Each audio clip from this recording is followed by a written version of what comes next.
નમસ્કાર, હું રાજ. આપ જોઈ રહ્યા છો સ્પાર્ક ટુડે ન્યૂઝ. વડોદરા શહેર પીસીબી એક્શન મોડમાં જોવા મળી છે. જુગારના ગણનાપાત્ર કેસ તથા પ્રોહિબિશનના કેસોને અલગ અલગ રેડ કરી શોધી કાઢવામાં આવ્યા છે અને આરોપીને ઝડપી પાડી કાયદેસરની કાર્યવાહી હાથ ધરાઈ છે. પ્રથમ રેડમાં વાત કરીએ તો વિજય ફૂલમાળી, રવિભાઈ પરમાર, ઝહીર વોરા, અડધી દેવી પૂજક, મુકેશ દેવી પૂજક, રવિ રાજપૂત, રહેમત ખાન પઠાણ, વિનુભાઈ દેવી પૂજક, આ આઠેય આરોપીઓને ઝડપી તેમની પાસેથી કુલ 30,000થી વધુનો મુદ્દામાલ કબજે કરી કાયદેસરની કાર્યવાહી હાથ ધરાઈ છે.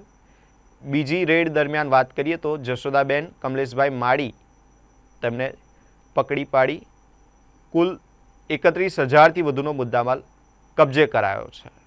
અને ત્રીજી રેડની વાત કરીએ તો નિખિલ રાજુ કહાર આરોપીને ઝડપી તેમની પાસેથી ઇંગ્લિશ દારૂ અને બિયર ટીનના સાથે મળીને કુલ 35,800નો મુદ્દામાલ કબજે કરાયો છે.